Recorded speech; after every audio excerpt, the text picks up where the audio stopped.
Hello everyone, मैं योगेश कुमार आप सभी का एक बार फिर से अपने YouTube channel Ashish KJ and Yogesh KJ पर स्वागत करता हूं।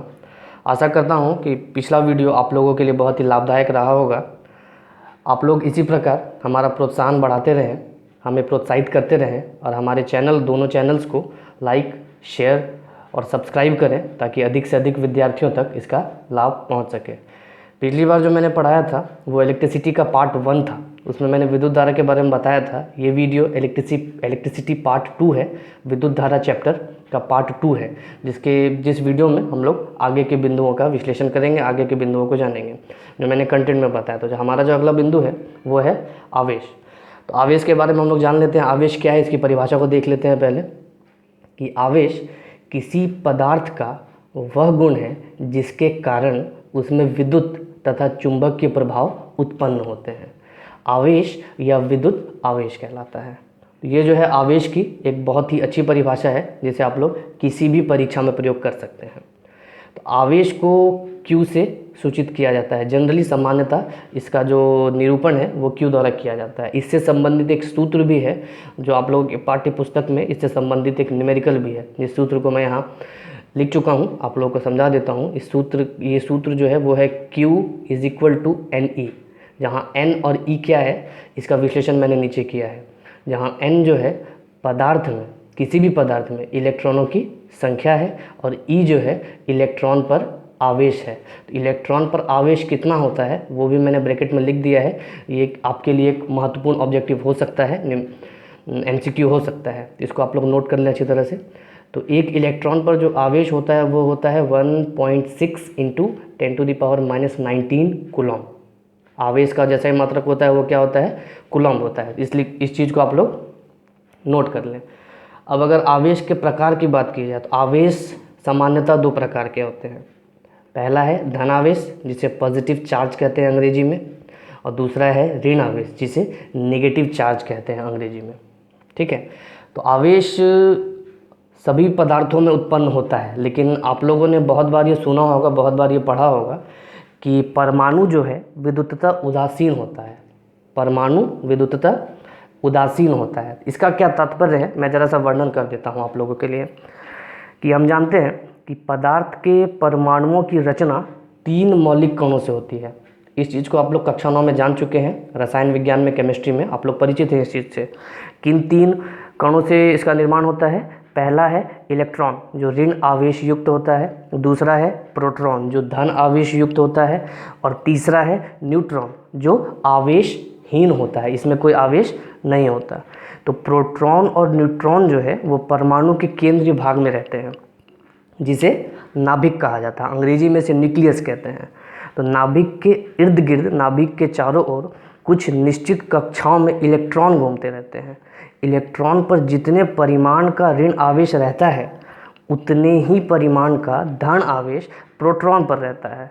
परमाणु में इलेक्ट्रॉनों तथा प्रोटॉनों की संख्या बराबर होती है, इसीलिए परमाणु जो है विद्युततः उदासीन होता है। तो अगर आपसे सवाल किया जाए कि परमाणु पर कौन सा आवेश होता है या परमाणु पर क्या आवेश होता है, तो परमाणु जो है विद्युततः उदासीन होता है, आवेशहीन होता है। क्यों होता है इसका वर्णन अभी अभी मैंने किया है, तो आप लोग इस चीज़ को भी नोट कर लें। ये मैंने लिखा नहीं है लेकिन आप लोगों के लिए इसका वर्णन कर दिया है।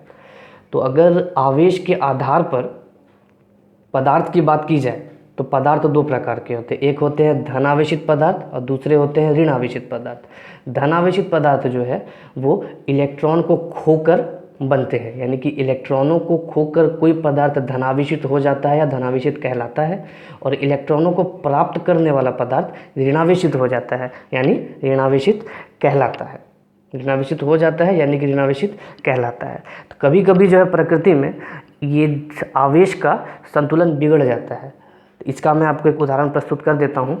उदाहरण के लिए हम लोग देखते हैं कि जब हम एक कांच की छड़ को रेशम के कपड़े से रगड़ते हैं, कांच की, ध्यान से सुनिएगा, कांच की छड़ को रेशम के कपड़े से रगड़ते हैं तो कांच की छड़ के कुछ इलेक्ट्रॉन रेशम के कपड़े पर चले जाते हैं। कांच की छड़ के कुछ इलेक्ट्रॉन रेशम के कपड़े पर चले जाते हैं। फलतः कांच की छड़ पर धन आवेश का परिमाण जो है अब ऋण आवेश के परिमाण से अधिक हो जाता है। ये तो बिल्कुल स्वाभाविक बात है। अब कांच की छड़ पर धन आवेश का परिमाण जो है ऋण आवेश के परिमाण से क्या हो जाता है, अधिक हो जाता है। इसलिए हम कहते हैं कि कांच की छड़ जो है धनावेशित हो गई। इसी प्रकार मैं ऋण आवेश का एक आप लोगों को उदाहरण प्रस्तुत कर देता हूँ कि रेशम के कपड़े पर चूंकि कुछ अतिरिक्त इलेक्ट्रॉन आ गए हैं, इसलिए हम कह सकते हैं कि जिस प्रकार कांच की छड़ धनावेशित हुई, उसी प्रकार रेशम का जो कपड़ा है वो क्या हुआ, ऋणावेशित हो गया। इस प्रकार के अन्य बहुत सारे उदाहरण जो है प्रकृति में उपलब्ध हैं, जो आप लोग जानते भी होंगे। इस आधार पर यह परिभाषा दी गई है कि धनावेशित पदार्थ किसे कहते हैं और ऋणावेशित पदार्थ किसे कहते हैं। ठीक है, चलिए हम लोग वीडियो को आगे बढ़ाते हैं। इन चीज़ों को आप नोट कर लीजिएगा अच्छे प्रकार से। ठीक है, इसी आधार पर आवेश से संबंधित भौतिकी का एक नियम है जो मैंने लिखा है। ये महत्वपूर्ण नियम है, हालांकि ये परीक्षा के दृष्टिकोण से बहुत ज़्यादा महत्वपूर्ण नहीं है, लेकिन भौतिकी के क्षेत्र में इसका महत्वपूर्ण स्थान है। इस चीज़ को आप लोग ध्यान रखिएगा। तो ये नियम क्या है? ये नियम है कि आवेश संरक्षित रहता है। अगर आप लोगों से आवेश की उत्पत्ति की बात की जाए कि आवेश कैसे उत्पन्न होता है या ये कैसे समाप्त होता है, तो आप लोगों को मैं बता दूं कि आवेश जो है संरक्षित रहता है। इसे ना तो उत्पन्न किया जा सकता है और ना ही नष्ट किया जा सकता है। आवेश हमेशा संरक्षित रहता है। इसे सिर्फ एक रूप से दूसरे रूप में परिवर्तित किया जा सकता है, ट्रांसफॉर्म किया जा सकता है। इस चीज़ को आप लोग नोट कर लीजिएगा, अपनी कॉपी में लिख लीजिएगा। जैसा कि मैंने आप लोगों को पहले ही बताया था कि मेरा खासा जोर रहता है न्यूमेरिकल पर। मैं हमेशा न्यूमेरिकल को बहुत ही विशेष महत्व देता हूँ। जब भी मैं कोई टॉपिक बताऊँगा, उसका एक न्यूमेरिकल आप लोगों को जरूर उपलब्ध कराऊँगा, और आप लोग अपने पाठ्य पुस्तक जो भी आपके पास उपलब्ध है उससे न्यूमेरिकल बनाने का प्रयास जरूर करें। अभी जो हमने टॉपिक फिनिश किया वो था आवेश। तो आवेश से संबंधित जो सूत्र था उस पर एक न्यूमेरिकल मैंने आप लोगों के लिए यहाँ पर लिखा हुआ है, जिसको मैं आप लोगों को दिखाता हूँ, बताता हूँ, सॉल्व करके बताता हूँ। तो सवाल क्या है कि 1 कूलॉम आवेश कितने इलेक्ट्रॉन से बनता है? ये जो है बहुत ही महत्वपूर्ण प्रश्न है। हालांकि एनसीईआरटी की पुस्तक में इससे संबंधित सिर्फ एक ही न्यूमेरिकल है, इस फॉर्मूला से संबंधित एक ही न्यूमेरिकल है, लेकिन वही एक न्यूमेरिकल बहुत ज़्यादा महत्वपूर्ण हो जाता है। इस सवाल को हम लोग देखते हैं क्या दिया हुआ है यहाँ पर। हमारे सवाल में जैसा कि मैंने पहले भी बताया था कि आप लोग डेटा हमेशा लिख लिया कीजिए। तो सवाल में क्या दिया हुआ देख लेते हैं। सवाल में दिया हुआ है कि कूलॉम कितना है, 1 कूलॉम जो आवेश है। तो आवेश को सूचित किससे किया जाता है, क्यू से। आवेश को सूचित किससे किया जाता है, क्यू से। क्यू का वैल्यू तो हमें प्राप्त है, कितना है, 1 कूलॉम। और अभी मैंने थोड़ी देर पहले पीछे लिखा था कि 1 इलेक्ट्रॉन पर आवेश हमेशा कितना होता है, 1.6 × 10⁻⁻19 कूलॉम। उसको मैंने यहाँ लिख दिया है। E=, हालांकि ये हो सकता है कि आपको सवाल में पहले से ही ब्रैकेट में दिया हो, नहीं भी दिया है तो आप लोगों को याद रखना है, ये बहुत महत्वपूर्ण सवाल है। E=1.6 × 10⁻⁻19 Coulomb. इससे जो संबंधित सूत्र है, सबसे पहले उस चीज़ को लिखेंगे हम लोग। क्या है सूत्र? Q=NE। अब हम लोगों को यहाँ पर क्या प्राप्त करना था, कितने इलेक्ट्रॉनों से, यानी कि इलेक्ट्रॉनों की संख्या। तो वहाँ पर मैंने लिखा था पिछले पेज पर अभी कि N क्या है, इलेक्ट्रॉनों की संख्या। तो इसी को हमको प्राप्त करना है। करते हैं। N बीजगणितीय नियमों का पालन करते हुए N क्या हो जाएगा, Q/E। तो अब Q का जो मान है, Q की जो वैल्यू है उसे हम यहाँ रखते हैं, 1 कूलॉम है, और E की जो वैल्यू है उसे भी हम लोग रखते हैं 1.6 × 10⁻⁻19 कूलॉम। तो आप लोगों ने घातांक तथा करनी पढ़ा होगा, 7, 8 विभिन्न कक्षाओं में, पिछली कक्षाओं में पढ़ा होगा। उसका थोड़ा सा यहाँ पर प्रयोग करना पड़ेगा। न्यूमेरिकल सॉल्व करते वक्त आप लोगों को गणित के नियमों का बहुत ही भली भांति ज्ञान होना चाहिए। हम लोग उसका प्रयोग करते हुए सवाल को आगे बढ़ते हैं। तो इसको थोड़ा इजी करते हुए, क्योंकि ये 1 दशमलव यहाँ पर है, 1 दशमलव के बाद यहाँ पर दशमलव है, 1 अंक के बाद, इकाई के बाद, इसलिए हम लोग इसमें दोनों तरफ 10-10 से गुना करते हैं ताकि ये दशमलव हट जाए, दशमलव नीचे से हट जाए। इसको हालांकि आप अन्य तरीक़ों से भी सॉल्व कर सकते हैं, ऐसी कोई बात नहीं है, अन्य तरीक़ों से भी सॉल्व कर सकते हैं, लेकिन ये सबसे सरल तरीका मैं आपको बता रहा हूँ। तो दोनों ऊपर नीचे जब हम लोग 10 से गुना करते हैं तो ये हो जाता है 10, और 1.6 को जब 10 से गुना करते हैं तो ये हो जाता है 16। इसी प्रकार मैंने इसको अलग करके लिख लिया 1/10⁻⁻19, इसी को अलग करके मैंने लिखा है। तो आपने घातांक तथा करनी पाठ में इस नियम को पढ़ा होगा कि 1/a⁻⁻1 इज इक्वल टू क्या होता है, a⁻1। इसे हम लोग इस प्रकार भी कह सकते हैं कि जब कोई घातांक हर में ऋणात्मक होता है तो वो अंश में जाने के बाद क्या हो जाता है, धनात्मक हो जाता है। इस प्रकार भी हम लोग इसका वर्णन कर सकते हैं। इसलिए मैंने 1/10⁻⁻19 को क्या लिख दिया, 10⁻19, जिसका हम लोग सीधा यहाँ पर प्रतिस्थापन करेंगे। 1/10⁻19 को हम लोग क्या लिख रहे हैं, 10⁻19, और ये जो है गुना करने के बाद 10/16 हो चुका है। अब जब हम इसको भाग देंगे तो ये आएगा 0.625 इंटू 10⁻19। ये पॉजिटिव हो चुका है, प्लस हो चुका है, ध्यान दीजिएगा। तो अब हम लोग इसको अगर दशमलव के मानक रूप में लिखे तो इसे इस प्रकार से लिखा जाएगा 6.25, क्योंकि एक दशमलव यहाँ पर हमें 10 से भाग करके यहाँ पर पहुँच सकते हैं, इसलिए यहाँ पर हमें इसमें एक दशमलव घट जाएगा, एक जीरो यहाँ से घट जाएगा, ये 6.25 इंटू 10⁻18 हो जाएगा। तो अब इसका मात्रक हम लोग क्या लिखेंगे, तो आपको यहाँ पर ध्यान देना पड़ेगा कि हम लोग इलेक्ट्रॉन की संख्या प्राप्त कर रहे हैं और संख्या का कोई मात्रक नहीं होता है। तो ये जो हमारा आंसर आया, इस प्रकार इसे ऑब्जेक्टिव में भी आ सकता है यह सवाल कि 1 कूलॉम आवेश पर कितना इलेक्ट्रॉन होता है। तो इसका सीधा सा आंसर हो जाएगा 6.25 इंटू 10⁻18। इसे मैंने यहाँ पर न्यूमेरिकल का रूप देते हुए आप लोगों को समझा दिया। आप लोग इसे भली-भांति नोट कर लीजिएगा, बहुत ही अच्छा सवाल है, बहुत ही अच्छा सवाल है, और इससे संबंधित सिर्फ एक ही सवाल आपकी एनसीईआरटी की पाठ्य पुस्तक में है। आगे बढ़ते हैं, इसे आप लोग नोट कर लीजिएगा। आगे बढ़ने से पहले मैं आप लोगों से फिर एक बार निवेदन करूंगा कि हमारे चैनल को लाइक, सब्सक्राइब और शेयर करते रहें, हम लोगों का प्रोत्साहन बढ़ाते रहें। चलिए अगले हम टॉपिक पर चलते हैं। अगला जो हमारा टॉपिक है चालक तथा विद्युत रोधी, वो कंटेंट में मैंने लिखा था, अगला टॉपिक हमारा यही है, चालक तथा विद्युत रोधी। तो अगर विद्युत में पदार्थ की बात की जाए कि विद्युत के दृष्टिकोण से पदार्थ कितने प्रकार के होते हैं, तो विद्युत के दृष्टिकोण से पदार्थ जो है 2 प्रकार के होते हैं। विद्युत के दृष्टिकोण से इलेक्ट्रिसिटी में पदार्थ 2 प्रकार के होते हैं। तो ये कौन कौन से प्रकार, विद्युत का दृष्टिकोण का मतलब है यहाँ पर कि उससे आवेश जाता है या नहीं जाता है, उससे आवेश का प्रवाह होता है या नहीं होता है, इसका यही तात्पर्य है यहाँ पर। तो इससे इस आधार पर पदार्थ 2 प्रकार के हैं। पहला पदार्थ कौन सा है, चालक। पहला पदार्थ कौन सा है, चालक। तो चालक की परिभाषा क्या होगी कि ऐसे पदार्थ जिनसे होकर विद्युत आवेश उनके एक भाग से दूसरे भाग तक जाता है। ऐसे पदार्थ जिनसे होकर विद्युत आवेश उनके एक भाग से दूसरे भाग तक जाता है, चालक कहे जाते हैं। यानी कि वैसा पदार्थ जो अपने से होकर, स्वयं से होकर आवेश को प्रवाहित होने दे, उसे हम क्या कहेंगे, चालक कहते हैं। तो अगर इसका प्रकृति में हम उदाहरण ढूंढने जाएं तो बहुत सारे उदाहरण हो सकते हैं, धातु, मनुष्य या जानवर का शरीर, ग्रेफाइट।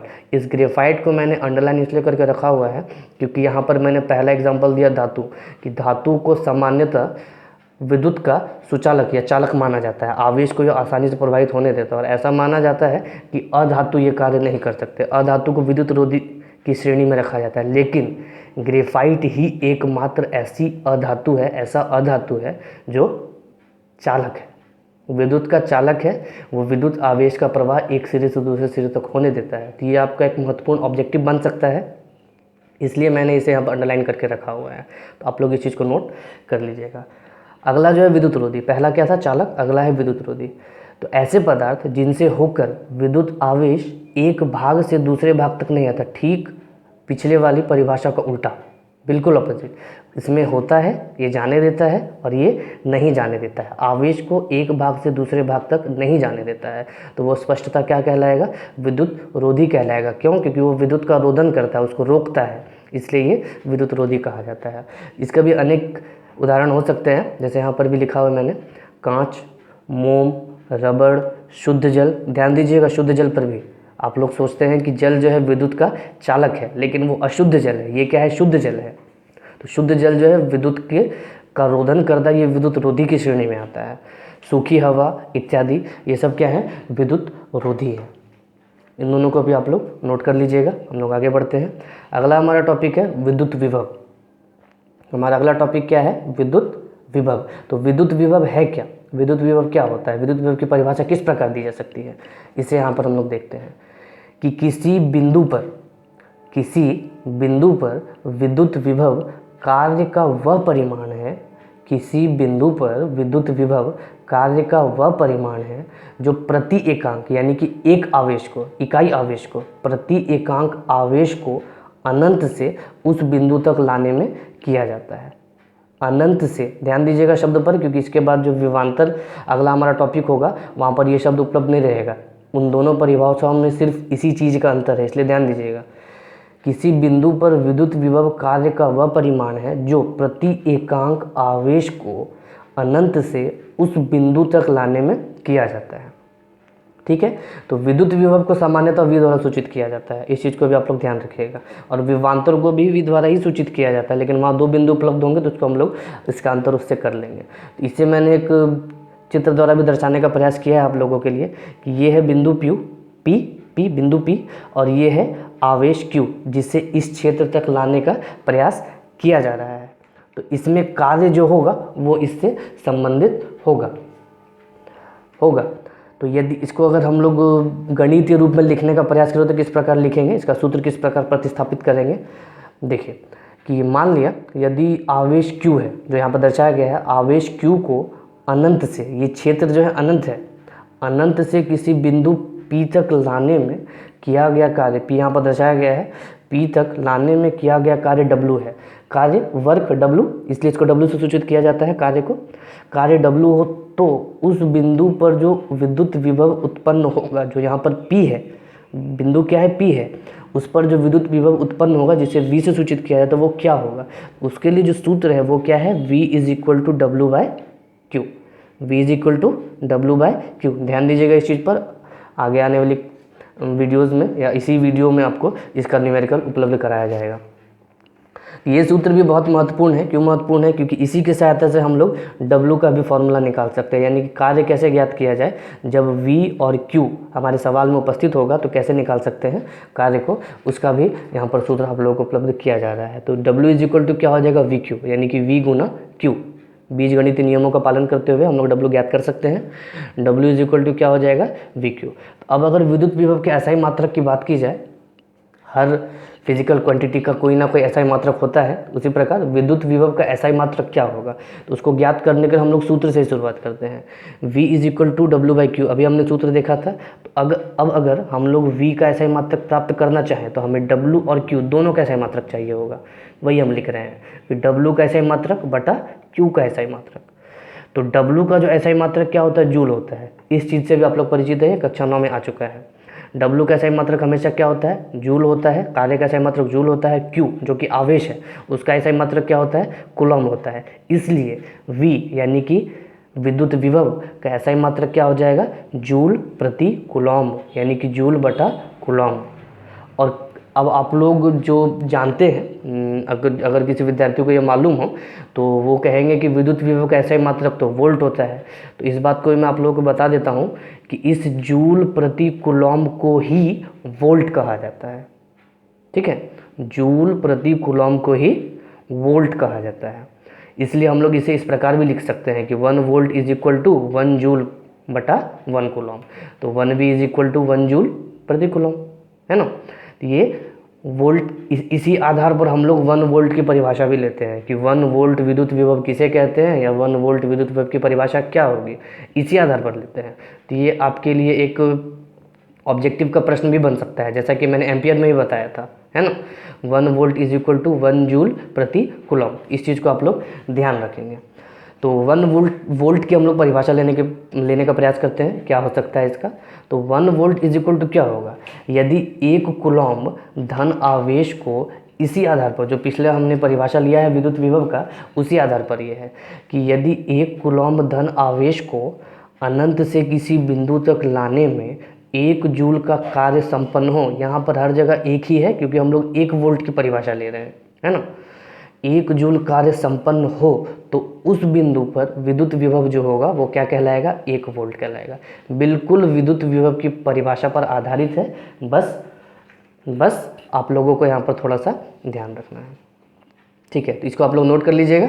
आगे बढ़ते हैं हम लोग। वीडियो थोड़ा सा लंबा हो सकता है, लेकिन अधिक से अधिक टॉपिक को कवर करना हमारे लिए आवश्यक है, इसलिए मैं आप लोगों को लास्ट पॉइंट भी बता ही देता हूँ। तो जैसा कि मैंने बताया था कि विद्युत विभव के बाद अगला टॉपिक क्या होगा, विभवांतर होगा, जो बिल्कुल तो नहीं कह सकते, लेकिन लगभग इसी के बराबर है। दोनों में बस अंतर यही है कि वहाँ बिंदु 1 था, यहाँ बिंदु 2 होगा।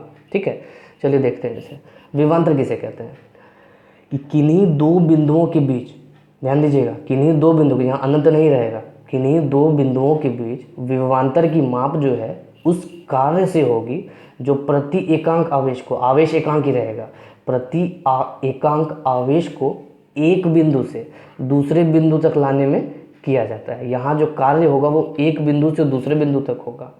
ठीक है, तो यदि इसे हम लोग प्रतिस्थापित करने का प्रयास करते हैं सूत्र के तौर पर, यदि एक आवेश Q को, यदि एक आवेश मान लेते हैं एक आवेश है जिसका परिमाण Q है, Q के तौर पर दर्शाते हैं इसे, आवेश Q को बिंदु B से बिंदु A तक लाने में किया गया कार्य, ये क्योंकि दो बिंदु है इसलिए हम लोग AB के तौर पर W को यहाँ पर कार्य को दर्शाते हैं, यानी कि इससे पता चलेगा कि कार्य जो है A और B के बीच हो रहा है। ठीक है, WAB हो तो A और B बिंदुओं के बीच का जो विभवांतर होगा, विभवांतर शब्द को अगर आप लोग समझने का प्रयास करें तो आप लोग इस प्रकार भी समझ सकते हैं कि विभवों का अंतर, विभवांतर मतलब विभवों का अंतर, दो बिंदुओं के विभव का जो अंतर होगा वो विभवांतर कहलाएगा।